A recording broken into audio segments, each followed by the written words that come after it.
மதிமுகம் நேயர்களுக்கு வணக்கம். இது அரசியல் திண்ணை. இன்றைய அரசியல் திண்ணை நிகழ்ச்சியில சிறப்பு விருந்தினராக மூத்த பத்திரிகையாளர், அரசியல் விமர்சகர் திரு தாமோதரன் பிரகாஷ் இணைந்திருக்கிறார். பேசலாம். அண்ணாமலையெல்லாம் சாதாரணமா எட்டப்பட்டதிங்க. அண்ணாமலையால மிக மோசமா பழிவாங்கப்பட்ட ஒரு கேரக்டர் யாருன்னா கேடி ராகவ். ஹனி ட்ராப் வீடியோ எடுக்கிறது தான் அண்ணாமலையுடைய முதல் வேலை. அந்த காசெல்லாம் திரும்பி பெருளாக செட்டில் ஆகிட்டு இப்போ ஒரு தனி கட்சி ஆரம்பிக்கிற லெவலுக்கு வந்துட்டார். வலையில் தங்காமல் போனிச்சுன்னா தமிழ்நாடு பிஜேபி அழிஞ்சிரும். அண்ணாமலை கட்சி தான் பிஜேபி. பிஜேபின்னு ஒரு கட்சி கிடையாது. எல்லாம் பெரிய கேஸ் பலூன் தாங்க. அண்ணாமலை உருவாக்குனது ஒரு பெரிய கேஸ் பலூன். ஏடிஎம்கே பிஜேபி கூட்டணி தான் அமையணுன்றத டிசைட் பண்ணது யாரு? பிஜேபி. அண்ணாமலையை கட்சியை விட்டு எடுத்து அண்ணாமலை மேல நீங்க நடவடிக்கை எடுக்கலன்னா ஏடிஎம்கேவுக்கு வின்னிங் காம்பினேஷனுக்கான சான்சஸ் ரொம்ப ரொம்ப ரொம்ப ரொம்ப ரொம்ப கம்மி.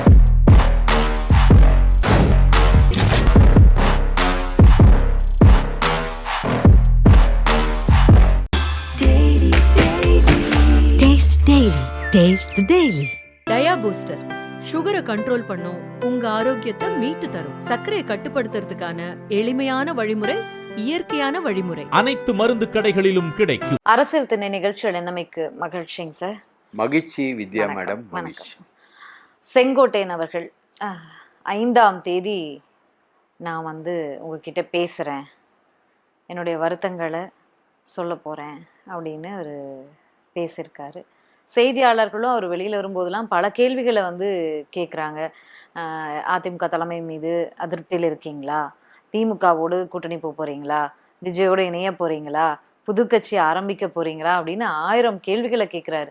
எல்லாத்துக்கும் பதில் நான் 5ஆம் தேதி சொல்கிறேன் அப்படின்னு சொல்கிறார்.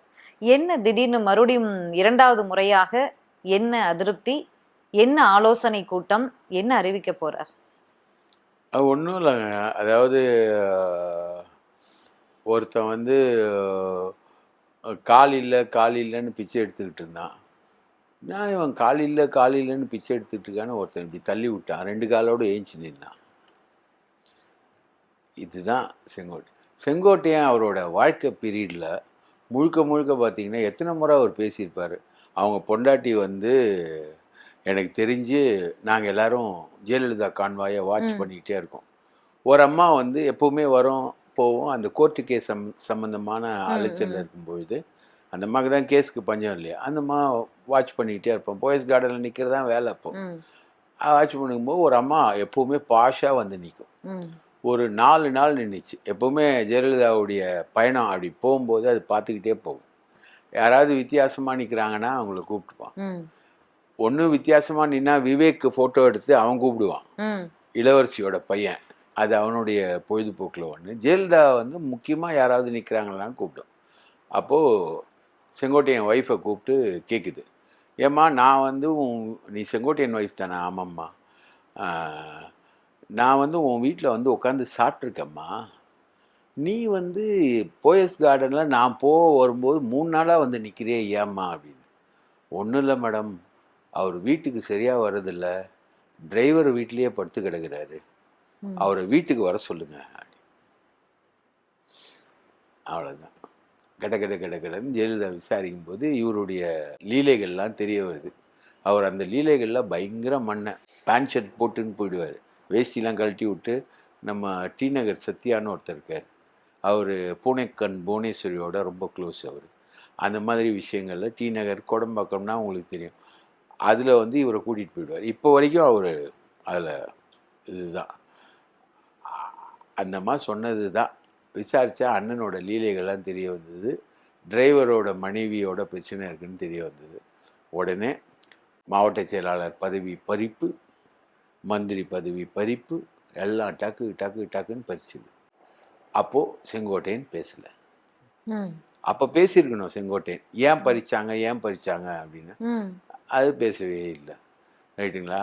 அதுக்கப்புறம் மந்திரியே ஆக்கல. அப்புறம் சசிகலா அதிகாரத்தில் வந்தப்புறம் அந்த அம்மா பொதுச் செயலாளராக தேர்ந்தெடுக்கப்பட்ட அப்புறம் டிடிவி தினகரன் துணை பொதுச் செயலாளராக வந்தப்புறம் இவர் வந்து கல்வித்துறை அமைச்சரான ம். அவன் பையனே கேட்பான். இல்ல அதுக்கு முன்னாடி ஜெயலலிதா அம்மா முதலமைச்சரா இருக்கும்போதும் சரி, அவங்களுடைய பல நிகழ்ச்சிகள் ஒருங்கிணைப்புல இருந்து சுற்றுப்பயணத்துல இருந்து எல்லாத்துமே வடிவமைக்கிறது. ரூட் போடுவார். ம், ம், ம். ரூட் வந்து எந்த ஊர் வழியாக போனால் எந்த ஊர் வரும்னு தமிழ்நாடு முழுக்க இருக்க பின்கோடு தெரியும், ரூட் மேப்பு தெரியும். 5 பேரை வச்சுருந்தார் வேலைக்கு. அந்த 5 பேர் சேர்ந்து ரூட்டு போடுவாங்க ஜெயலலிதாவுக்கு. அதுக்கு முன்னாடி இவர் போயிட்டு ஜெயலலிதாவுக்கு முன்னாடி ஒரு சுற்றுப்பயணம் மாதிரி போயிட்டு அங்கே பேச வேண்டியவங்ககிட்டலாம் பேசுறதுக்கு ஆளே இல்லை. கோயம்புத்தூரில் போனால் ராவண, திருச்சி போனால் கலியபெருமாள், ரைட்டுங்களா? அந்த மாதிரி இந்த சைடு வந்தால் ஒரு ஆள், இப்படி வந்தால் சிவி சண்முகம், விழுப்புரம் சைடு வந்தால் சிவி சண்முகம், இந்த மாதிரி எல்லாரோடையும் பேசி அந்த ரூட்டு பொதுக்கூட்டத்தை ஆர்கனைஸ் பண்ணுவார். 5 வருஷத்துக்கு ஒரு தடவை தான் ஜெயலலிதா வெளியவே வரும். என்னைக்கோ ஒரு நாள் வரும். தேர்தல் பிரச்சாரத்துக்கு தான் மேஜராக வரும், ரைட்டுங்களா? அது அங்கங்கே பொதுக்கூட்டம் போடும். அது வந்து ஹெலிபேடில் வரும். மேக்ஸிமம் கடைசி காலகட்டங்கள்லாம் டூர்லாம் இல்லை, ஹெலிபேடில் வந்து இறங்கி பொதுக்கூட்டத்தில் பேசுறது, அங்கங்கே பேசிட்டு போவோம். அது ஹெலிபேட்லேருந்து இறங்கி வர்றதுக்கு கையில் ஒரு ஃபேன் வச்சுருக்கோம். அதெல்லாம் நாங்கள் ஃபோட்டோ எடுத்து போட்டோம். ஜெயலலிதா வந்து இவ்வளோண்டு ஃபேனு, பொம்மை ஃபேன் ஒன்று ஹெலிபேடில் வச்சுக்கிட்டு உட்காந்துக்கிட்டு இருக்கோம். அந்த மாதிரிலாம் இது ரூட்டு போடுறது வந்து ஒரு முதலமைச்சர், அந்த அம்மாவுடைய ஸ்டேச்சர் என்ன, செங்கோட்டையிலனா யாராலையும் ரூட் போட முடியாதா? இல்ல அவங்க பேசின கடந்த முறை இது வந்து 2வது அதிருப்தியை பதிவு பண்றாரு செங்கோட்டையன் அவர்கள். இதற்கு முன்னாடி ஒரு அதிருப்தி சில மாதங்களுக்கு முன்பு தான் வெளிப்படுத்தும் போது அவர் அந்த பகுதியில, ஈரோடு பகுதியில ஒரு நிகழ்ச்சியில் கலந்தபோது ஜெயலலிதா அம்மா அவர்கள் வந்து செங்கோட்டையன் அவர்களை பத்தி என்ன பேசுறாங்க ஒரு நிகழ்ச்சியில அப்படிங்கறத ஆடியோவை போட்டு பிளே பண்ணி காட்டுறாரு. செங்கோட்டையன் வந்து அன்பு சகோதரர், அர்ப்பணிப்போடு பணியாற்றக்கூடியவர் அப்படின்னு அவங்க பேசுறதை இவர் பிளே பண்ண, இந்த அளவுக்கு அம்மாவோட மனத்துல இடம் பிடித்திருந்தேன். என்ன வந்து பல பேர் எனக்கு பல வாய்ப்புகள் வந்துச்சு, என்ன பேச வைக்காதீங்க அப்படின்றாரு. எந்த வாய்ப்புகள் வந்தது? இவரால இவரால அந்த பகுதியில இவரால கட்சியிலேருந்து அனுப்பப்பட்டவங்க யார் யாரு லிஸ்ட் எடுக்கலாமா? முத்துசாமி இவரால் அனுப்பப்பட்டவர், இன்னைக்கு திமுக அமைச்சரவையில் இருக்காரு. தோப்பு வெங்கடாச்சலம் எம்எல்ஏ, ரைட்டா? இவரால் அனுப்பப்பட்ட ஆள். சிந்து ரவிச்சந்திரன் இல்லைன்னா செங்கோட்டையன் இல்லைன்னு சொல்லுவாங்க, அந்தளவுக்கு இருந்தால் சிந்து ரவிச்சந்திரன். இந்த மாதிரி மொத்தம் ஒரு 18 பேரை அனுப்பிச்சிட்டார். இப்போ என்ன பிரச்சனைனா, கேசி கருப்பண்ணன் ஒருத்தர் இருக்காரு, அவர் வந்து எடப்பாடியோட நெருக்கமாக இருக்காரு. 2-3 நிர்வாகிகளை வந்து கோபியில் போடும்போது இவரை கேட்காம போட்டாங்க. இவ்வளோதான் பிரச்சனை, பேசிக்கான பிரச்சனை. எடப்பாடிக்கும் செங்கோட்டையனுக்கும் இடையான பேசிக்கான பிரச்சனை இவ்வளவு தான். இதை தாண்டி எந்த பிரச்சனையுமே கிடையாது. இவரை வந்து ஒரு டூலா பிஜேபி பயன்படுத்துது. இவர் வந்து இப்ப இவ்வளவுதான் பிரச்சனை அப்படின்னு சொல்றீங்க. முன்னாள் அமைச்சர்கள், அதிமுகனுடைய நீண்ட நெடிய காலமாக பல பயணிக்கக்கூடிய தலைவர்கள், இவங்களுக்கு எல்லாத்துக்குமே ஒரு இம்பார்ட்டன்ஸ் இருக்கு. தங்கமணி, வேலுமணி, இப்போ தங்கமணி எல்லாம் இல்லை ஒதுக்கப்படுறாங்க அப்படின்ற குற்றச்சாட்டுகள் கூட வருது. வேலுமணி, KP முனுசாமி அவர்கள்லாம் தொடர்ச்சியா வந்து எடப்பாடி பழனிசாமி அவர்களோட பயணிக்கிறாரு, ஒரு முக்கியத்துவம் பெற்றவங்களா இருக்காங்க. செங்கோட்டையன் அவர்களுக்கு அந்த முக்கியத்துவம் இல்லையே. அப்படின்னா தங்கமணி வந்து ஒதுக்கப்படுறாருன்றது இல்லை, அவர் ஒதுக்கப்படவே முடியாது. ஏன்னா அவர் மேலே இருக்கக்கூடிய வழக்குகள் வந்து பிஜேபியில் இருக்கக்கூடிய அந்த நிலக்கரி திருட்டு வழக்கு இருக்குல்ல தங்கமணி மேலே, அந்த ஒரு வழக்கை நோண்டுனா ஆயுசு முழுக்க அவரால் வெளில வர முடியாது, ரைட்டா? இப்போ 98 கோடிக்கு வேலுமணி மேலே வழக்கு போடப்பட்டிருக்கு இல்லையா? இது ரொம்ப நாள் கழிச்சு போடப்பட்ட வழக்கு. வேலுமணிலாம் வந்து அவருக்குன்னு தனிச்சிறைச்சாலை உருவாக்கணும் அப்படின்ற மாதிரிலாம் இவர் பேசிக்கிட்டு இருந்தார். யார்? நம்ம ஸ்டாலின் பேசிக்கிட்டு இருந்தார். இப்போ எடுத்திருக்காங்க. அந்த மாதிரி தங்கமணி மேலே இருக்கக்கூடிய வழக்கை எடுத்தால் அவர் வெளியே வர முடியாது. அந்த நிலக்கரி திருட்டை விஞ்ஞானபூர்வமாக திருடுவதில் தங்கமணி வள்ளுவர்னு அவர் கூடவே இருக்கார் ஒரு பத்திரிகையாளர், சத்யாலயா ராமகிருஷ்ணன். அவர் வந்து சொல்லுவார், விஞ்ஞானபூர்வமாக திருடுறதில் தங்கமணியோட சிறந்தவங்க யாரும் இல்லைன்னு வெளியில் பத்திரிகையாளர்கள் எங்ககிட்டலாம் சொல்லி பெருமைப்படுத்துவார். அவருக்கு பல லட்சம் ரூபாய் தங்கமணி கொடுத்து, தங்கமணி தான் வாழ்க்கை அவருக்கு, ரைட்டா? எங்களுக்கு தெரிஞ்ச ஒரு பத்திரிகையாளர் லெவல்லையே தங்கமணியும் எடப்பாடியும் உறவினர்கள், நெருங்கிய உறவினர்கள் வச்சுக்கேன், சம்மந்தி வகையறான்னு வச்சுக்கோங்க, எல்லாம் கவுண்டர் தானே. அதில் தான் செங்கோட்டையன் வந்து ஏன் இம்பார்ட்டன்ஸ் கொடுக்கல அப்படின்றது அது அவங்க 2 பேருக்குள்ள இருக்கக்கூடிய பர்சனல் விஷயம். யாருக்கு? எடப்பாடிக்கும் செங்கோட்டையனுக்கும் இருக்கக்கூடிய பர்சனல் விஷயம். செங்கோட்டையன் உட்பட முன்னாள் அமைச்சர்களை ஓர் அணியா திரட்டி லீட் பண்றது யாருன்னா அண்ணாமலை. செங்கோட்டையன் போயிட்டு போன தடவை பேசினாரு. பேசிட்டு அவர் டெல்லிக்கு போய் யாரை பார்த்தாரு? நிர்மலா சீதாராமன் அவர்களை பார்த்தா. நிர்மலா சீதாராமனுக்கும் செங்கோட்டையனுக்கு என்ன தொடர்பு சொல்லுங்களேன், அரசியல் ரீதியா சொல்லுங்க. நிர்மலா சீதாராமன்னா கொங்கு மண்டலத்தை சேர்ந்தவங்களா? இல்லை நிர்மலா சீதாராமன்னா கவுண்டரா? நிர்மலா சீதாராமன் அதிகபட்சம்னா தமிழக அரசியல்வாதியா? தமிழ்நாட்டு இஷ்யூவுக்கு நிர்மலா சீதாராமன் என்னைக்காவது வாய் திறந்துருக்காங்களா? அஃப்கோர்ஸ் அவங்கள வந்து முதலமைச்சர் வேட்பாளர்ன்ற அளவுக்கு கூட பிஜேபி ப்ரொஜெக்ட் பண்ணி கொண்டு வந்தது. ஆனால் நிர்மலாவுக்கும் செங்கோட்டையனுக்கும் என்ன தொடர்பு? ஒன்றும் கிடையாது. அப்போ இவங்களை எல்லாரையும் பிஜேபி ஆர்கனைஸ் பண்ணி வச்சிருந்தது எதுக்கு? ஏடிஎம்கேவை உடைப்பதற்கு.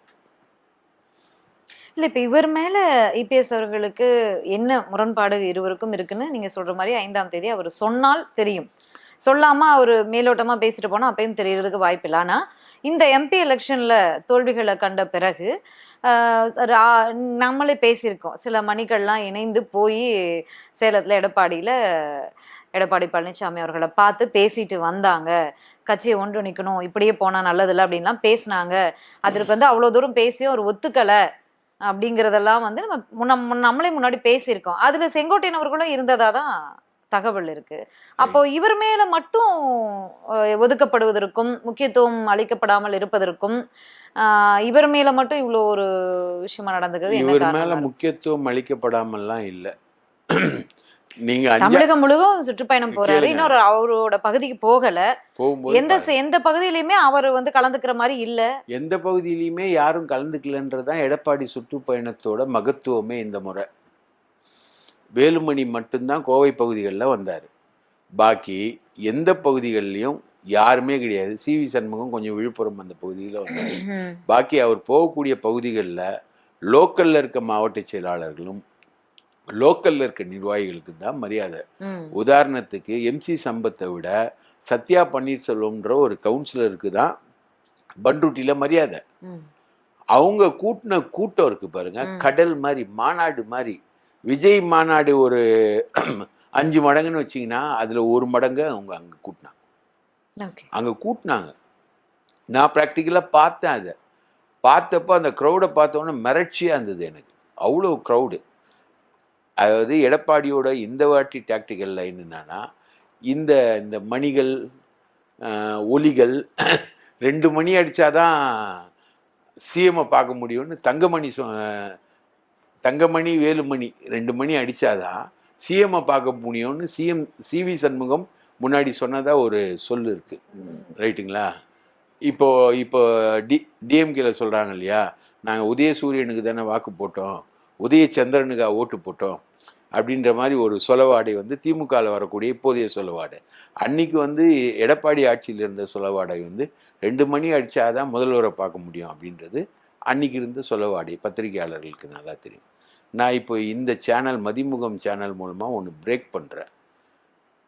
திங்கட்கிழமை அதிமுகவுக்கு எதிராகவோ எடப்பாடிக்கு எதிராகவோ ஒரு வார்த்தை கூட செங்கோட்டையன் வாய் திறக்க மாட்டார்.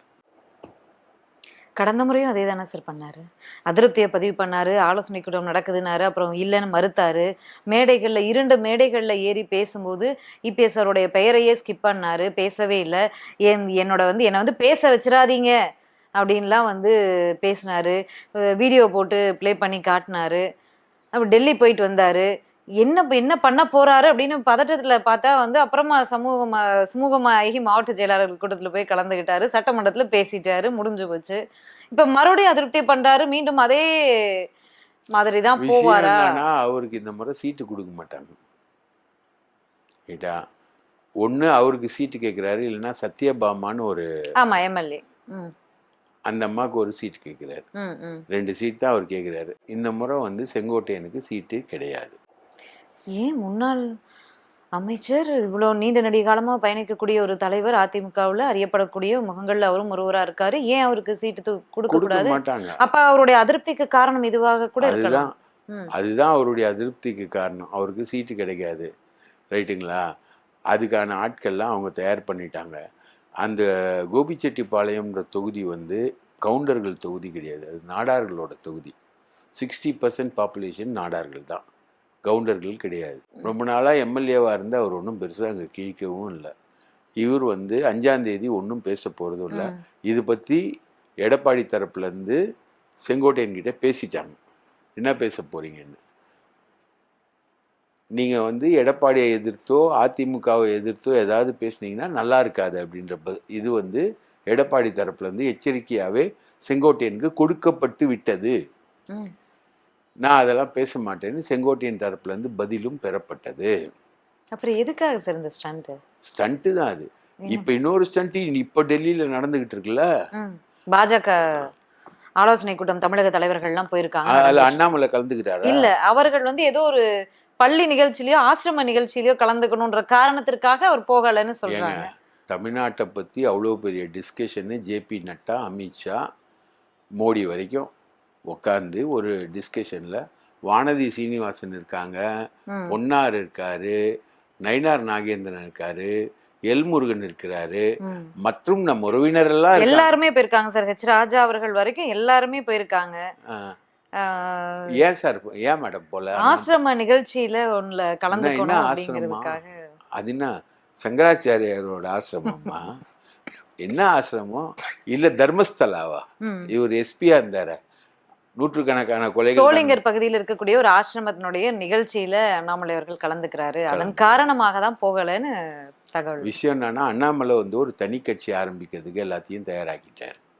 அதோட அவர் வந்து டிடிவி தினகரனையும் இந்த அணியிலேருந்து கூட்டிகிட்டு வெளியே கிளப்பி போயிட்டு அதிமுக வாக்குகள் எல்லாத்தையும் டைவர்ட் பண்ணி டிடிவி தினகரனுக்கு போடுற மாதிரி ஒரு ஏற்பாடை, அதாவது கிராஸ் ஓட்டிங் கான்டெக்ஸ்ட் அப்படின்ற ஒரு கான்டெக்ஸ்டை ரெடி பண்ணி வியூக அமைப்பாளர் சுனில், இப்போ வந்து லட்சக்கணக்கில் சம்பாதிக்கிறவங்க வியூக அமைப்பாளர்கள் தான், ரைட்டுங்களா? எல்லாரும் இன்னைக்கு அரசியலில் பெரிய இதை கண்டுபிடிச்சிட்டாங்க. திமுக ஜெயிக்கணும், அதிமுக தோக்கணும், அதுக்கு என்ன பண்ணணும்? அதிமுக ஜெயிக்கணும், திமுக தோக்கணும், அதுக்கு என்ன பண்ணணும்? அதுக்கு என்ன வியூகங்கள் அமைக்கணும் அப்படின்னு இவங்கெல்லாம் வியூகம் அமைச்சு கொடுக்குறாங்க.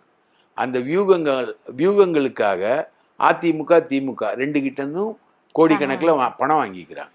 அந்த மாதிரி சுனில் வந்து காங்கிரஸோட வியூக அமைப்பாளர், திமுகவில் உதயநிதிக்கு ரொம்ப நெருக்கமாக இருக்கக்கூடியவர். அவர் அமைச்சு கொடுத்த ஒரு வியூகத்தில் அண்ணாமலை அதிமுகவை தோற்கடிக்கிறதுக்கு எல்லா வேலையும் பண்றாரு. இந்த லிஸ்ட்ல யாரெல்லாம் இருக்காங்க? இந்த லிஸ்ட்ல டிடிவி தினகரன் இருக்காரு, ஓ பன்னீர்செல்வம் இருக்கா, சசிகலா இருக்கா, செங்கோட்டையன் இருக்கா. இன்னைக்கு அப்போ செங்கோட்டையன் வந்து ஏன் ரிபல் பண்றான்றதுக்கான காரணம் புரியுதா? அதுதான் அதிமுக எதிர்த்து ஃபைட் பண்ணுது. இங்க வந்த நிர்மலா கிட்ட அமர் பிரசாத் ரெட்டி வந்து ஃபுல்லா போட்டு கொடுத்துட்டார். யாரோட வியூகத்தை? அண்ணாமலையுடைய வியூகத்தை போட்டு கொடுத்துட்டார். போட்டு கொடுத்த உடனே இந்த இந்த விஷயங்களை எல்லாத்தையும் புகாரா அமித்ஷா கிட்டையும் நட்டா கிட்டையும் தமிழக பாஜக எடுத்துக்கொண்டு சென்றிருக்கிறது, ரைட்டா? எடுத்துக்கொண்டு சென்றவர் யாருன்னா சாதாரண ஆள் கிடையாது, அருமைக்குரிய இந்தியாவுடைய நிதியமைச்சர் நிர்மலா சீதாராமன். இங்கேயே அந்த உள் நிகழ்ச்சியாக ஆலோசனை கூட்டங்கள்லாம் நடந்தது.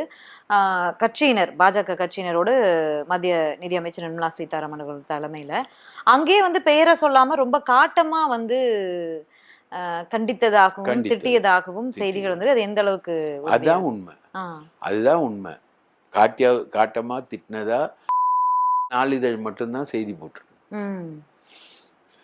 ஸோ காட்டமா திட்டி நீ வந்து ரெண்டாவது கட்சி நடத்துறியான்னு திட்டி அந்த திட்ட வந்து செய்தியா போட்டு நாளிதழ் செய்தியா போட்டு இது வந்து எனக்கு எதிரான சதி அப்படின்னு அண்ணாமலையும் புகார் பண்ண, அவர் ஒரு பக்கம் புகார் அனுப்பியிருக்காரு இல்லையா? நிர்மலாவும் தன்னோட வியூவை சொல்லியிருக்காங்க. அண்ணாமலை சேர்த்த சொத்துக்கள் அதிகம் இல்லை ஜென்டில்மேன், ஒரு 3000 கோடி சேர்த்துருக்காரு. அதெல்லாம் கண்டுபிடிச்சி ஃபெரா வயலேஷன், எல்லா வயலேஷன் துபாயில் இன்வெஸ்ட்மெண்ட்டு, லண்டனில் இன்வெஸ்ட்மெண்ட்டு, அவங்க மனைவி அகிலா வந்து பயங்கரமான இன்வெஸ்ட்மெண்ட்ஸை எல்லாத்தையும் பண்ணியிருக்காங்க. எல்லாத்தையும் கண்டுபிடிச்சி அந்நியர்த்து பண்ணி, ரைட்டுங்களா, இவர் மேலே வந்து அமலாக்கத்துறை நடவடிக்கை வந்து பாயணும். ஏற்கனவே இவங்க மச்சான் சிவகுமார் மேலே இன்கம் டேக்ஸ் வந்து பாஞ்சிருச்சு. அதனால் இவர் மேலே பாயணும் அப்படின்ற மாதிரி ஒரு விஷயத்தை ரெடி பண்ணி அந்த அம்மா கொடுத்துட்டு, இவர் ஒருத்தர் வச்சுருந்தீங்கன்னா, அண்ணாமலையை நீங்கள் இங்கே கீப்பப் பண்ணியிருந்தீங்கன்னா தமிழ்நாட்டில் ஒன்றும் விளங்காது.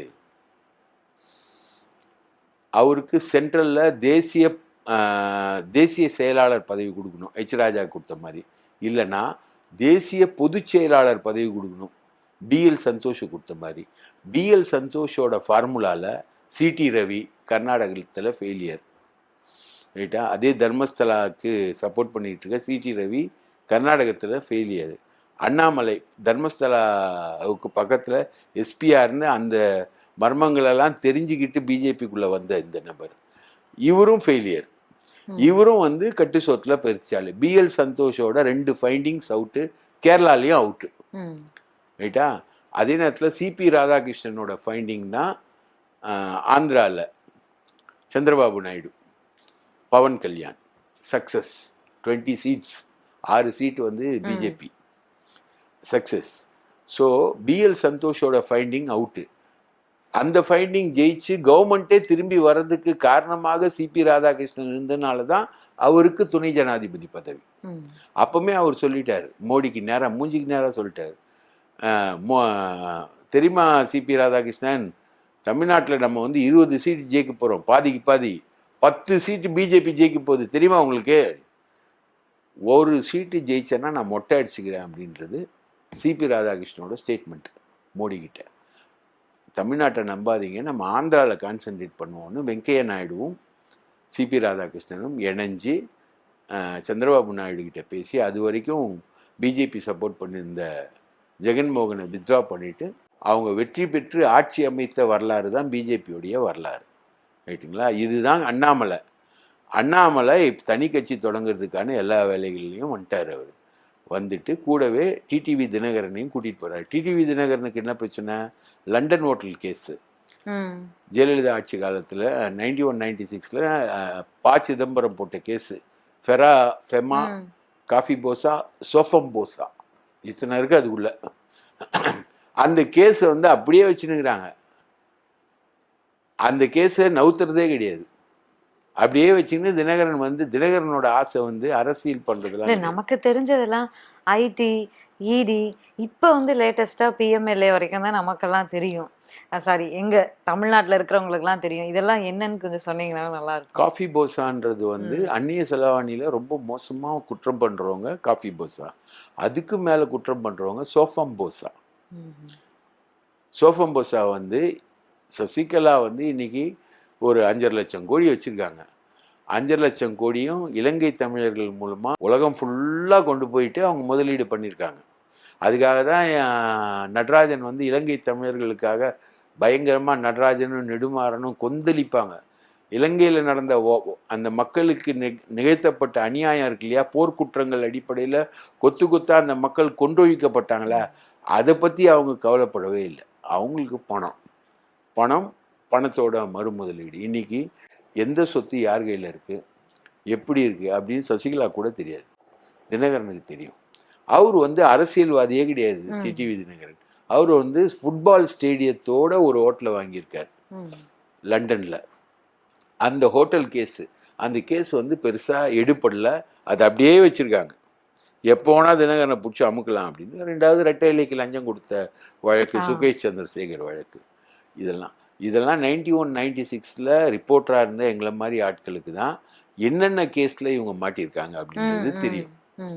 பாக்கி யாருக்கும் இப்போ இன்னைக்கு புதுசாக வரக்கூடிய ஊடகவியலாளர்கள் அப்படின்னு சோகால்டு ஊடகவியலாளர்களுக்கெல்லாம் தெரியாது. ஸோ இந்த வழக்கிலலாம் இருக்காரு. வருமானத்துக்கு அதிகமான சொத்துக்கு சேர்ப்பு வழக்கில் ஜெயலலிதா தண்டிக்கப்பட்ட பொழுது அந்த வழக்கோட இணைஞ்சது தான் லண்டன் ஹோட்டல் கேஸ் வழக்கு.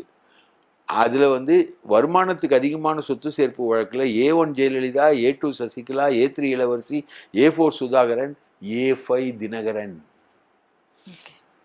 அந்த வழக்கை வந்து ஒரு ஜட்ஜு வந்து தனியாக பிரிக்கிறார். ஆச்சாரியான்னு ஒரு தேர்ந்த வழக்கறிஞர் அவர் தனியாக பிரிக்கிறார். அந்த கேஸில் உங்களால் கண்டுபிடிக்க முடியாதுன்னு சொல்லிட்டு பிரிக்கிறார். பிரித்து அந்த கேஸை தனியாக எடுத்துடுறார். அதில் தான் தினகரன் வந்து தப்பிச்சு போகிறார். அந்த கேஸில் வந்து ஜெயலலிதாவை காட்டி கொடுக்க அவர் முன் வந்தார்ன்றது தான் ஜெயலலிதாவுக்கும் தினகரனுக்கும் இடையே நடந்த சண்டை. தினகரனை கண்ணால் நேரில் கூட பார்க்கக்கூடாதுன்னு கடைசி சாகிற வரைக்கும் ஜெயலலிதா ஒதுக்குனது அதனால தான். தினகரனுக்கு வந்து இங்கே அரசியல்வாதியாக இருக்கணுன்ற தேவையெல்லாம் கிடையாது. அவரை பொறுத்த வரைக்கும் ஜாலியாக இருக்கணும், அவ்வளோதான். அதை தாண்டி அவருக்கு வாழ்க்கை இல்லை. ஒரு 2 ஊடகவியலாளரை வச்சுப்பார், சம்பளம் கொடுத்து ஃப்ளாட்லாம் வாங்கி கொடுத்து, ரைட்டாக கோடிக்கணக்கில் ஃப்ளாட்லாம் வாங்கி கொடுத்து 2 ஊடகவியலாளர்கள் தமிழ்நாட்டில் இருக்காங்க. நான் பேர் சொல்ல விரும்பல அவனுக்கு பேரை. அவன்லாம் வச்சுக்கின்னு தினகரன்னா ஆஹா ஊ தினகரன் தும்புறதை எடுக்கிறதுக்குன்னே எனக்கு தெரிஞ்சு ஒருத்தர் இருப்பார். இப்போ அவர் ஒரு டிவியில் இருக்கார், அவர் பேரையும் நான் சொல்ல விரும்பல. தும்முனாலாம் எடுப்பார். அவரும் அவர் பேரை சொல்லி தான் அட்ரஸ் பண்ணுவார் ப்ரெஸ் மீட்டு. அவர் ப்ரெஸ் மீட்டு கொடுக்கறதே ஒரு ஸ்டைலாக இருக்கும். அவர் ப்ரெஸ் மீட்டே வந்து 24/7 வந்து லைவு அப்படிலாம் வச்சுருந்தாங்க. அதெல்லாம் தினகரனுக்கு இல்லை. தினகரனுக்கு அந்த கேஸ் தான் மெயின், ரைட்டுங்களா? எப்படி தங்கமணிக்கு அந்த நிலக்கரி கேஸ் மெயினோ தினகரனுக்கு இந்த கேஸ் மெயின், ரைட்டா? அந்த தினகரனை இன்னைக்கு ஹேண்டில் பண்ணுறது அண்ணாமலை. அவர் எப்படி ஹேண்டில் பண்ணுறாருன்னா, நான் பார்த்துக்கிறேன், டெல்லி கேஸ் தானே, எனக்கு டெல்லியில் கான்டாக்ட் இருக்குது, பிஜேபியில் கான்டாக்ட் இருக்குது, நான் பார்த்துக்கிறேன், நீ சொல்கிற மாதிரி நான் சொல்கிற மாதிரி கேளுன்றதுனால தான் இவர் வந்து என்டிஏ விட்டு வராரு. யார்? டிடிவி தினகரன் அவர்கள். டிடிவி தினகரன் மேலே இந்த கேஸ் இருக்குது. ஓபிஎஸ் அவருக்கு யாரும் கிடையாது, அவரும் ஏடிஎம்கேயோட பேசிக்கிட்டு தான் இருக்கார், ரைட்டா? அதுக்கப்புறம் செங்கோட்டையன். இப்போது செங்கோட்டையனை ஆப்ரேட் பண்ணுற சுவிட்ச் யார் கையில் இருக்குது? நிர்மலா கையில் இருக்குது. நிர்மலா சுவிட்சை ஆப்ரேட் பண்ணாது, ரைட்டா? அது விட்டா அண்ணாமலையே போட்டு கொடுத்துக்கிட்டு உக்காந்துக்கிட்டு இருக்கு நிர்மலா. அது போயிட்டு அவங்க போயிட்டு செங்கோட்டையனை ஆப்ரேட் பண்ணுவாங்களா? அப்போ இதெல்லாம் வந்து போகாத ஊருக்கு வழி. சும்மா இது அவ்வளோ இல்ல. இவங்கெல்லாம் விஜய் அவர்களோட போய் இணைய போறாங்க, 3ஆம் கூட்டணி அமைய போகுதுன்னு வேற பேசிக்கிறாங்களே. ஓபிஎஸ், டிடிவி தினகரன், செங்கோட்டையன் இவங்கெல்லாம் அங்க போறாங்க அப்படின்னு சொல்லி. அப்படிலாம் ஒன்றும் போகிற மாதிரி இல்லை. அங்கே காளியம்மாளும் மருது அழகராஜுமே இன்னும் போய் சேரல, ஃபுட்போர்டில் தான் தூங்கிட்டு இருக்காங்க.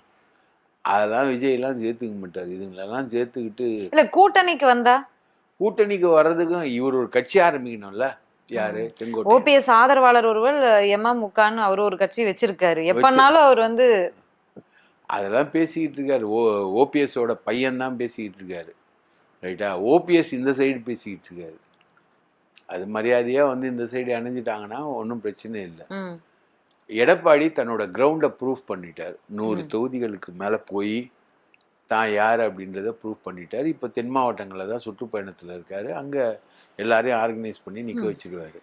அந்தளவுக்கு அவரோட ஃபீல்டு எடுக்கிறாரு. அப்போது நான் சொன்ன இந்த வியூக அமைப்பாளர் சுனிலும் அண்ணாமலையும் சேர்ந்து இன்னொரு வியூகத்தை செட் பண்ண அதை வந்து எடப்பாடி நிர்மலா மூலமாக முறியடிக்கிறார். எடப்பாடியோட நிர்மலா, முருகன், நம்ம நெல்லை நயினார் நாகேந்திரன் எல்லாரும் ஒன்றா சேர்ந்துட்டாங்க. அதில் முக்கியமான அப்ரூவர் வந்து அமர் பிரசாத் ரெட்டி. அவர் இப்போ வரைக்கும் அண்ணாமலை அவர்களோட தானே இருக்கார். அண்ணாமலையோட இருப்பார். ஆனால் அண்ணாமலையோட எல்லா ஆக்டிவிட்டீஸும் அவருக்கு தெரியும். அவர் அப்ரூவர் ஆகிட்டார். அப்ரூவர் ஆகி முடிச்சாச்சு. அவர்கிட்ட ஃபுல்லாக கறந்து எடுத்துட்டாங்க. உங்களுக்கு இன்னொரு கேரக்டர் வந்து இன்னைக்கு வரைக்கும் தெரியாத ஒரு கேரக்டர், பெரிய அண்ணாமலையால் மிக மோசமாக பழிவாங்கப்பட்ட ஒரு கேரக்டர் யாருன்னா கேடி ராகவன், ரைட்டா? மதன் ரவிச்சந்திரன் மூலமாக அண்ணாமலையே விட்டு அது முதல்ல மதன் ரவிச்சந்திரன் முதல்ல என்கேஜ் பண்ணது முருகன். அதை வந்து அண்ணாமலை டேக் ஓவர் பண்ணிட்டார். அது அண்ணன் கேசவ விநாயகத்தோட வீடியோ வரைக்கும் இருக்குது அதில் அவங்க கையில், ரைட்டுங்களா? பெண்களை வந்து அப்படியே தெய்வமாக பார்ப்பாருன்னு ஒரு அம்மா பேட்டிலாம் கொடுத்தது, ரைட்டா? அவங்களெல்லாம் எல்லார் வீடியோவுமே அங்கே இருக்குது. இந்த வீடியோ எடுக்கிறதே அனிட்ராப் வீடியோ எடுக்கிறது தான் அண்ணாமலையுடைய முதல் வேலை. அதை அவர் செஞ்சார். கர்நாடகாவில் ஒரு 8 அமைச்சர் எடுத்தார். அதுக்கப்புறம் இங்கே வந்து எடுத்தார். இந்த வேலையெல்லாம் செஞ்சார். அந்த காசு எல்லாத்தையும் ஃபாரினில் இன்வெஸ்ட் பண்ணியிருக்காரு, ரைட்டா? அந்த காசெல்லாம் திரும்பி பெருளாக செட்டில் ஆகிட்டு இப்போது ஒரு தனி கட்சி ஆரம்பிக்கிற லெவலுக்கு வந்துட்டார், ரைட்டா? ஏதோ நண்டு கொழுத்தா வலையில் தங்காதுன்னுவாங்கல்ல, அது மாதிரி இந்த நண்டு கொழுத்துருச்சு. இது இனி வலையில் தங்காது. இது வலையில் தங்காமல் போணுச்சுன்னா தமிழ்நாடு பிஜேபி அழிஞ்சிரும். ஏற்கனவே நோட்டாவை தாண்டி கிடையாது. அது இந்த முறை எப்படியாவது எடப்பாடியை மிரட்டி ஒரு 100 சீட்டுலேருந்து ஆரம்பித்து ஒரு 50 சீட்டு வரைக்கும் வாங்கி தாமரையை மலர வைக்கலாம் அப்படின்னு அவங்களுடைய பெரிய முயற்சி. அந்த முயற்சிக்கு பெரிய ஹிண்ட்ரன்ஸாக இருக்கிறது அண்ணாமலை. அந்த அண்ணாமலையுடைய திருவிளையாடல்களில் தான் இது எல்லாமே நடக்குது. இதெல்லாம் ஒரு புறம் இருக்க, எம்பி எலெக்ஷன் நேரத்தில் அதிமுகவோட இருந்து எல்லா கட்சிகளையும் பிரித்து கூட்டிகிட்டு போய் அன்னைக்கு தலைவராக இருந்த அண்ணாமலை அவர்கள் ஒரு கூட்டணி அமைச்சு அந்த தேர்தலை சந்திச்சார். அதில் பல விஷயங்கள் இருக்குது, நம்ம அதுக்குள்ளே போகாமல் இன்னைக்கு அந்த என்டிஏ கூட்டணியில் இருந்தவங்க எல்லாம் டிடிவி தினகரன் தவிர மற்றவங்களுடைய ஸ்டேட்டஸ் என்ன, கரண்ட் ஸ்டேட்டஸ் என்ன? என்டிஏ கூட்டணியில தான் இருக்காங்களா இல்லையா? ஒண்ணுமே ஆக்டிவ் இல்லையே, ஒண்ணுமே இல்லை. அவங்க இருந்தாலும் ஒன்று தான், இல்லைனாலும் ஒன்று தான். அந்த கண்டிஷனில் தான் இன்னைக்கு என்டிஏ இருக்கு. ரைட்டுங்களா? ஜான் பாண்டியன் இருந்தால் ஒன்று தான், இல்லைனாலும் ஒன்று தான். அண்ணன் பாமக இன்னைக்கு இருக்கிற கண்டிஷனில் பார்த்தீங்கன்னா டாக்டர் ராமதாஸ் பற்றி வரக்கூடிய புகைப்படங்களை பார்த்தீங்கன்னா அந்த கட்சி இருக்குமா இல்லை, இனிமேல் பட்டு அந்த மாதிரி ஒரு கட்சி இருக்குமான்றதே ஒரு பெரிய கேள்விக்குறி. அன்புமணிக்கு ஓட்டே கிடையாது, ஓட்டு ராமதாஸுக்கு தான் ஓட்டு. அவர் ஏகப்பட்ட காதல் திருமணங்களை எதிர்த்தவர், நாடக காதல்னு வர்ணித்தவர். அவர் எந்தெந்த விதமான நாடக காதல்லாம் பண்ணியிருக்காருன்னு ஃபோட்டோவோட வெளியில் வந்துக்கிட்டு இருக்கு. அவரது மனைவி சுசீலா அதுவும் வெளியில் வந்துக்கிட்டு இருக்கு. சரி, நீ நாடக காதலை மோசமாக காதல் பண்ணுறவங்களெல்லாம் கேவலமாக பேசி ஒரு கொலைக்கே காரணமாக இருந்தார் இல்லையா அவர்? அந்த கொலைகளுக்கெல்லாம் காரணமாக நீ இருந்தல்ல, அவ்வளவும் பண்ணல. நீ என்ன பண்ண? புதுக்கோட்டையில் ஒன்று, சென்னையில் ஒன்று, தைலாபுரத்தில் ஒன்று, எவ்வளோ காதல் பண்ணியிருக்க. காதல் மன்னன் ஜெமினி கணேசன் மாதிரியே இருந்திருக்க. இது அசிங்கமாக இது எக்ஸ்போஸ் ஆகி மீடியாக்களில் பயங்கரமாக எக்ஸ்போஸ் ஆகி எல்லாரும் காரி முழிகிற லெவலில் தான் பாமக இருக்கு. ராமதாஸ்க்கே மரியாதை இல்லைன்னா அன்புமணி ராமதாஸ்க்கு இனிமேல் பட்டு எங்கேருந்து மரியாதை இருக்க போகுது? இல்லை, காலி. இது பிஎம்கே காலி. தேமுதிக எனக்கு துரோகம் பண்ணிட்டீங்க நீங்கள், முதுகில் குத்திட்டீங்க நீங்கள் அப்படின்னு சொல்லிட்டு தேமுதிக ஓப்பனாக டிக்ளேர் பண்ணி அடிக்கிறாங்க. அதுவும் காலி. தேமுதிக காலி,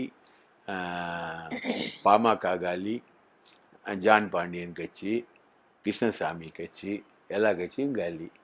மிஞ்சி இருக்கிறது ஓபிஎஸ். அவர் தான் 3.5 லட்சம் ஓட்டு வாங்கினாருங்க.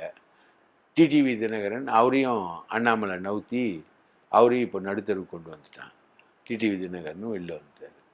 அப்படின்ற மாதிரி ஒரு கண்டிஷன்ஸ் இருக்கும்போது என்டிஏன்னு எங்கே இருக்குது ப்ராக்டிக்கலாக? எல்லாம் இருக்குது, ஆனால் இல்லை.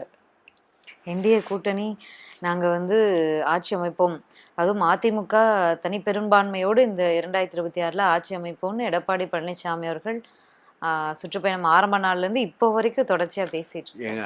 ஏடிஎம்கேன்னு ஒரு கட்சி இருக்குது, அதெல்லாம் இல்லைன்னுலாம் யாராலையும் மறுக்க முடியாது. ஏடிஎம்கேன்ற கட்சி இருக்கிறதுன்னு சொல்கிற அளவுக்கு பிஜேபி இருக்கா? இல்லை, அது அண்ணாமலை கட்சியாக தான் இருக்குது. அண்ணாமலைக்கு தான் மரியாதைன்ற அளவுக்கு தான் இருக்குது. அண்ணாமலையை இவங்க டீத்ரோ பண்ணுற மாதிரியே இல்லை. அமித்ஷா வந்தால் கூட பக்கத்தில் கூப்பிட்டு உட்கார வச்சு பேசுகிறாரு. நயினார் நாகேந்திரன் விருந்துக்கு போனால் வாங்க அண்ணாமலைன்னு கூட்டிகிட்டு போகிறாங்க. ஆமாம், அந்த இம்பார்ட்டன்ஸ் இன்னும் கொடுக்குறாங்களே. இன்னைக்கு டெல்லிக்கு அண்ணாமலை அவர்கள் போகலை அப்படிங்கிறது நம்ம பேசுகிறோம். ஆனா கடை நிலை வரைக்கும் தலைவர்கள் போயிருக்காங்க. ஆனா இங்க வரும்போது அண்ணாமலை அவர்களுக்கு ஆனா முக்கியத்துவத்தை கொடுக்குறாங்களே. ஆமா, அவரும் பேசுறாரு இல்லையா, எடப்பாடி பழனிசாமி முதல்வராக்கியே தீருவேன் தீருவேன்றார் இல்லையா. எல்லாம் நடிப்பு. அப்போ அண்ணாமலை கட்சி தான் பிஜேபி. பிஜேபின்னு ஒரு கட்சி கிடையாது இங்க. அண்ணாமலைக்கு இருக்கிற கட்சி தான் பிஜேபி. ரைட்டா? அந்த மாதிரி அண்ணாமலை ப்ரூவ் பண்ணிட்டு இருக்காரு. ஆனா உண்மை அதுல பிஜேபிக்குன்னு ஒரு தனியான வாக்கு வங்கி என்பது இருக்கு, மோடிக்குன்னு ஒரு வாக்கு வங்கி இருக்குது. அதை ஃபாலோ பண்ணுற ரைட் விங் ஆட்கள்லாம் இருக்காங்க, இல்லாமலாம் போயிடல, அவங்க எல்லாருமே இருக்காங்க. ஆனால் அந்த கட்சியை என்ன மாதிரி கொண்டு வந்துட்டார் அண்ணாமலை? என் கட்சின்னு கொண்டு வந்துட்டார். இப்போ அவர் தனி கட்சி ஆரம்பிக்கிற மூடுக்கு வந்துட்டார். அப்போது பிஜேபி இல்லை, பிஎம்கே இல்லை, தேமுதிக இல்லை, ஜான் பாண்டியன் இல்லை, டாக்டர் கிருஷ்ணசாமி இல்லை, ஏடிஎம்கே மட்டும்தான் இது. ஏடிஎம்கே மட்டும் நின்னா ஏடிஎம்கேக்குள்ள ஓபிஎஸ் இல்லை, சசிகலா இல்லை, இப்போ இருந்த டிடிவியும் வெளியே வந்துட்டாரு. போன சட்டமன்ற தேர்தலில் 40 தொகுதிகளில் 40 தொகுதிகளில் அதிமுகவுடைய தோல்விக்கு காரணமான டிடிவி தினகரன் இல்லை. முடிஞ்சு போச்சா? இப்போ ஏடிஎம்கே எங்கே இருக்குது? திமுக கூட்டணியில் திமுக இருக்குது, காங்கிரஸ் இருக்குது, மதிமுக இருக்குது, மார்க்சிஸ்ட் கம்யூனிஸ்ட் கட்சி இருக்குது, இந்திய கம்யூனிஸ்ட் கட்சி இருக்குது, விடுதலை சிறுத்தைகள் இருக்குது, எல்லாம் இருக்குது. ரைட்டா? திமுக கூட்டணி இன்டாக்டாக இருக்குது. அதிமுக கூட்டணி எங்கே இன்டாக்டாக இருக்குது? எல்லாம் பெரிய கேஸ் பலூன் தாங்க. அண்ணாமலை உருவாக்குனது ஒரு பெரிய கேஸ் பலூன். ஒரு 10.5% இடஒதுக்கீடை வந்து எடப்பாடி பழனிசாமி தப்பும் தவறுமா வந்து அமுல்படுத்தியதற்காக அவருக்கு எதிராக தென் மாவட்டங்களில் எழுந்த கோபம், முக்குளத்தூர் உட்பட பல கம்யூனிட்டிகளில் எழுந்த கோபம்தான் போன தடவை ஆன்டியாக ஓட்டு போட வச்சுது. ரைட்டா? போன சட்டமன்ற தேர்தலில் ஆன்டியாக ஓட்டு போட வச்சுது. குறிப்பாக முக்குளத்தூர் ஓட்டு, மற்றவங்க ஓட்டு தான் வந்து தோல்விக்கே காரணம். 75 வந்தவங்க ஒரு 150 கான்ஸ்டியூன்சி அவங்க சம்மப் பண்ணியிருந்தாங்கன்னா ஆட்சி இல்லை இவங்களது. கண்டிப்பாக ஏடிஎம்கே ஆட்சி ரிப்பீட் ஆயிருக்கும்ல. ஆனால் 50 கான்ஸ்டியூன்சி சமப்பாகாமல் பண்ணது யாரு? இவங்க. ரைட்டா? நான் அவருடைய செங்கோட்டையன் அவர்கள் பேசும்போது என்னுடைய தொகுதியில தோல்விக்கு காரணமா செயல்பட்டிருக்காங்க பின்புலத்துல இருந்துன்ற குற்றச்சாட்டையும் வைக்கிறாரு அவரு. அதுதாங்க இவரும் சொல்றாரு, அண்ணா ஜெயக்குமாரும் சொல்றாரு, என் தொகுதியில காரணம், தோல்விக்கு காரணம் பிஜேபி அலைன்ஸ் தான்றாரு. ஒவ்வொரு தொகுதியில ஒவ்வொரு காரணங்கள்ங்க. செங்கோட்டையன் அவர்கள் பாஜகவை சொல்லல, பாஜகவை சொல்ல, அவர் கொங்கு பெல்ட் அதுக்குள்ளெல்லாம் அவர் சொல்ல முடியாது. அவர் சொல்ல, அவர் உள்ளடி வேலைகள் பண்ணாங்கன்றத அவர் சொல்றாரு. இல்ல இன்னொரு விஷயம் என்னன்னா, இப்ப ஓபிஎஸ் அவர்கள் வந்து ஒற்றை தலைமை இரட்டை தலைமைன்னு இருந்தார். அதற்கு பிறகு அவர் வந்து அங்க போய் உட்கார்ந்தாரு, பீச்சில் போய் உட்கார்ந்தாரு, பல ஆலோசனைகள்லாம் நடத்தினாரு. அப்புறம் அவருடைய செயல்பாடுகள் இன்னைக்கு அவர் எப்படி ஒரு நிலைமையில இருக்காரு அப்படிங்கிறதெல்லாம் பார்க்கும்போது செங்கோட்டையன் அவர்களையும் அதே நபர் தான் ஏற்கிறாரோ? செங்கோட்டையன் வந்து தயவு செஞ்சு அவரோட ஆலோசனை கேட்காதீங்க, அமைதியா இருங்க அப்படின்ற மாதிரியான, உங்களுக்கும் ஓபிஎஸ் அவருடைய நிலைமை தான் வரும் அப்படிங்கிற மாதிரியான கருத்துக்களும் சொல்லியாச்சு. அவருக்கு சொல்ல எடப்பாடி தரப்புல இருந்து நீங்க பேசுனீங்கன்னா ஓபிஎஸ் கதி தான். ரைட்டா? குறைந்தபட்சம் அவர் சீட்டு வாங்கணும்னாலே பேசாம இருக்கணும். வாயை திறந்தாருன்னா அவர் கண்டிப்பா சீட்டு கிடையாது. ரைட்டா? எடப்பாடி டேக் ஓவர் பண்ணிட்டு போயிட்டு இருக்காரு ஏடிஎம்கேவை. அதுல எந்த மாற்று கருத்தும் கிடையாது. அவர் டேக் ஓவர் பண்ணிட்டு தான் போயிட்டு இருக்காரு. அப்போ அந்த அலையில நீங்களும் சேர்ந்து காணாமல் போயிடுவீங்க. இது எல்லாத்தையும் ஸ்வீப் பண்ற வேலையை தான் அவர் பண்ணிக்கிட்டு இருக்காரு. ரைட்டுங்களா? அவரு ப்ராக்டிக்கலான கட்சிக்காரரு. கட்சி கீழேருந்து வந்தவர் அவர். சிலோம்பாளையம் கிளை செயலாளர் அவர். இன்னைக்கு அதிமுகவுடைய பொதுச் செயலாளர். அந்த அவர் மேல 1000 விமர்சனங்கள் உண்டு, 1000 விஷயங்கள் உண்டு. அவர் மேல சொல்லாத விஷயங்கள் இல்லை, நான்லாம் பேசாத விஷயமும் இல்லை எடப்பாடிக்கு எதிராக. ஆனா இன்னைக்கு பார்ட்டின்றது அவர் தான். இன்னைக்கு நான் சொல்றது, அதிமுக கூட்டணியில உயிரோடு இருக்கக்கூடிய ஒரே கட்சி யாருன்னா அதிமுக எடப்பாடி அணிதான். பாக்கி எந்த கட்சியும் உயிரோடு இல்லை. நீங்கள் அவர் 20% ஓட்டு தான் வாங்கினார் போன பார்லிமெண்ட் தேர்தல்னா, அந்த 20% தான் இங்கே இருக்குது. அதில் தேமுதிக வாக்குகளும் உண்டு. 17% தான் வச்சுருக்காரு எடப்பாடி. கணக்கு போட்டான் 18% வந்து இங்கே இருக்குது. யார்கிட்ட? அந்த ஓட்டுகள்லாம் பாஜக, அந்த சின்ன சின்ன கட்சிகள்கிட்ட எல்லாம் இருக்குது. அது எல்லாத்தையும் ஸ்வைப் பண்ணுற வேலையை தான் இந்த யாத்திரை மூலமாக அவர் பண்ணிக்கிட்டு இருக்காரு. அது எல்லாத்தையும் முழுங்கி தன்னுடைய ஆதரவாக மாற்றுற வேலையை தான் எடப்பாடி பண்ணிக்கிட்டு இருக்காரு. அதுக்காக அவர் சிரமப்படுறாரு, கஷ்டப்படுறாரு. 75 வயசுலயும் அலையிறாரு, திரியிறாரு, எல்லாம் பண்றாரு. இன்னைக்கு கூட ஹைகோர்ட்ல கேஸ் வந்திருக்கு. ஆம்புலன்ஸ் டிரைவர்கள் எல்லாம் பாதுகாப்பு கொடுக்கணும்னு கேஸை வாங்கிக்கிட்டு பேசாததெல்லாம் பேசிட்டு, ரைட்டா? அவர் வந்து பல விஷயங்களை அவர் பண்ணிக்கிட்டு இருக்காரு, ஆக்டிவா இருக்காரு. அப்போ என்டிஏல ஆக்டிவா இருக்கிறது யாரு? எடப்பாடி பழனிசாமி மட்டும்தான். அது கூட இல்லைன்னா, இப்போ உதாரணத்துக்கு அண்ணாமலையை நம்பி போன மாதிரியே இவங்க போயிருந்தாங்கன்னா எடப்பாடி அழகா விஜயோட சேர்ந்துருப்பாரு, கூட்டணி பேசியிருப்பாரு. விஜயோட சேர்ந்து கூட்டணி பேசி அவங்க வந்து ஒரு வின்னிங் காம்பினேஷன் மாதிரி கொண்டு வந்திருப்பாங்க. இந்நேரத்தில் கொண்டு வந்திருப்பாங்க. ஆனால் அது நடக்காமல் ப்ரிவென்ட் பண்ணி ஏடிஎம்கே பிஜேபி கூட்டணி தான் அமையணுன்றத டிசைட் பண்ணது யாரு? பிஜேபி. ஒரு வருஷத்துக்கு முன்னாடியே டிசைட் பண்ணுறாங்க. அது கூப்பிட்டு உட்கார வச்சு மிரட்டி எடப்பாடியை கூட்டணிக்கு சம்மதிக்க வச்சு கொண்டு வந்தோம். நீங்கள் கூட்டணின்னு கொண்டு வந்துட்டீங்க, நாங்களும் வந்துட்டோம். அதுக்கப்புறம் அண்ணாமலையை விட்டு நீங்கள் சில்மிசம் பண்ணிங்கன்னா என்ன ஆகும்? ஜெயிக்கணுமா வேணாமா? தேர்தலில் போகணுமா வேணாமா? இது குழந்தைக்கு கூட தெரியுங்க. அண்ணாமலையை நீங்கள் கூட வச்சுருந்தீங்கன்னா, அண்ணாமலையை கட்சியை விட்டு எடுத்து அண்ணாமலை மேலே நீங்கள் நடவடிக்கை எடுக்கலைன்னா ஏடிஎம்கேவுக்கு வின்னிங் காம்பினேஷனுக்கான சான்சஸ் ரொம்ப ரொம்ப ரொம்ப ரொம்ப ரொம்ப கம்மி. அண்ணாமலை கட்சி மாநில தலைவர் பதவியிலேருந்து நீக்கினது மட்டும் இல்லை, அவரை கட்சியை விட்டே எடுக்கணும். எடுத்து 2 பெரா கேஸ் போட்டு 2 பிஎம்எல்ஏ கேஸ் போட்டு உள்ளே உட்கார வச்சாதான் நீங்கள் பீஸ்ஃபுல்லாக எலெக்ஷனை சந்திக்க முடியும். இல்லைன்னா ஏடிஎம்கே தோல்வியை தான் சந்திக்கும். இதுதான் இப்போ டெல்லியில் நடக்கிற பஞ்சாயத்து. இந்த ஆலோசனை கூட்டமும் அதற்கானது தானே? இந்த ஆலோசனை கூட்டமும் முழுக்க ஆன்டி அண்ணாமலை தான். அவர் எவ்வளோ வேஷம் போடுறாரு, ஆனால் அந்த வேஷத்தில் எல்லாத்துலேயும் முகத்தெல்லாம் மூடுறாரு, ஆனால் கொண்டையை மட்டும் மறைக்க மாட்டுறாரு. எல்லாத்தையும் மறைச்ச நீ கொண்டையை மறைக்க மறந்துட்டியே அப்படின்ற மாதிரி எல்லாத்துலேயும் அண்ணாமலை மாட்டிக்கிட்டார். ரைட்டா? அவரோட வயலேஷன்ஸு, பிளாக்மெயிலு, ஆருத்ரா கேஸு. கர்நாடகத்திலேயேங்க இவரும் ராதாகிருஷ்ணன் ஒரு போலீஸ் ஆஃபீஸரும் சேர்ந்து 2500 கோடி ரூபா அடிக்கிறாங்க. அடித்ததுல தான் 2 ஐபிஎஸ்ஸு ரிசைன் பண்ணிட்டு வராங்க. அதில் ஒரு ஆள் தான் இவர். ரைட்டா? அங்கேருந்து ஆரம்பிக்குது இவரோட ட்ராக் ரெக்கார்டு, அடிக்கிற track record, honey trap video எடுக்கிற ட்ராக் ரெக்கார்டு எல்லாம் கர்நாடகாவிலேருந்து ஆரம்பிக்குது. ரைட்டா? அதெல்லாம் வேலையும் இவர் பண்ணிட்டு எல்லாத்துலேயும் இப்போ எல்லாமே ஒன்றுங்க. அதான் நான் சொன்னேன் இல்லைங்களா, ஏடிஎம்கேவை தோக்கடிக்கணும்னா இவ்வளோ, டிஎம்கேவை தோக்கடிக்கணும்னா இவ்வளோ. இந்த பேரம் பேசுகிற வேலைகளில் தான் இப்போது அண்ணாமலை அந்த பேரம் பேசுகிற வேலைகளில் திமுக கிட்டேயும் அதிமுக கிட்டேயும் மாறி மாறி பண்ணிக்கிட்டு இருக்காரு. இது பிஜேபிக்கு தெரியாதானா? தெரியும். பிஜேபி தட்டி கொடுத்து அந்த மாதிரிலாம் இல்லை, நம்மளால நம்புது. அமித்ஷா வரைக்கும் நம்புறாங்க, நம்பிருக்காங்க. போன தடவை அமித்ஷா நம்பினாரு.